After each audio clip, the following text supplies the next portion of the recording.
Let's look at two different dowels or roll down bars and compare them real quick and explain why you would use one or the other. So this, as you can see, has the eye bolts set in a little bit. And if you compare this one, they're equally long. Sometimes this one looks longer, it's just optical illusion, right? And the top one has the eye bolt on the outside, which means that you have more, you can move your hands anywhere here along the whole side, or your feet for that matter.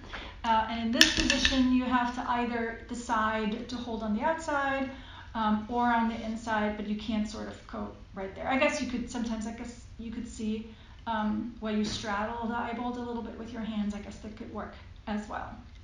I initially had this dowel. I think this one came with the trapeze table, and I like it a lot. So I usually tell my students to have their hands outside of the eye bolt as a rule, because then the arms, the hands are as wide as the shoulders.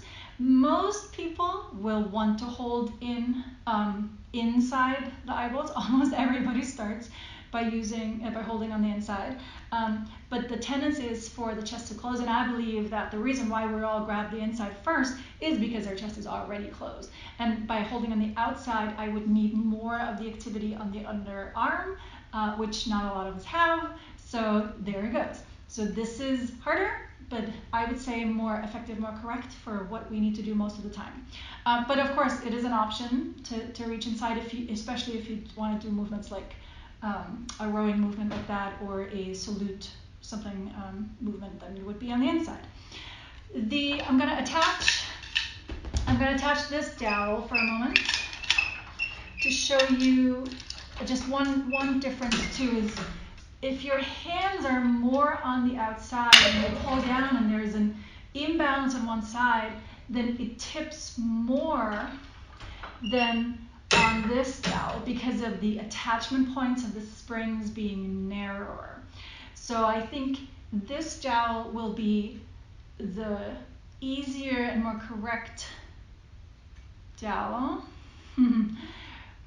What I should say is it's easier to do the exercise correctly with this dowel than with this. I find this is such a wide frame, and it's sometimes a little bit tricky. It just takes more awareness from your student.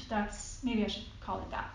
The reason why I decided to purchase this dowel was because for an exercise like short spine or semicircle on the table, where you lie here and then you want to bring your legs over the dowel like this.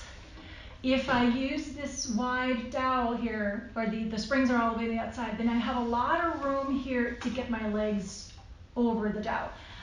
With the narrow one, I only have a very limited amount of space here to get my legs through. And if somebody has very tight hips, that might be difficult. You know, sometimes people have to adjust. They have to do it this way, and then the second leg over here. And that's okay if that's the only way how they can get into it, and that's fine, right? Now we're also, though, having a little bit of a downside, because now the legs can go anywhere. And if you're not fully centered on the dowel, then you pull sort of sideways a little bit. So you have to pay more attention to either keeping your knees together in the center, or if you have them hip width, that you're really pulling equally with both legs. So it could be a progression, right? You could notice if you have your feet hip width, legs hip width, and you notice, ooh, I'm pulling more with one side. That could be a good awareness training for you to use both of the sides of your body equally. But it could also be a benefit. So again, if somebody has really, really tight hips, then they have the option of separating their knees wider and then pulling like that, for instance. Or if you just have somebody who's bigger, whose thighs are bigger and they need more room, because when you have the narrow dowel and the springs attached here, then you might not have enough room at all. It might feel really constricted. Maybe it internally rotates your student's legs, which is not something you might want at the same time. Okay?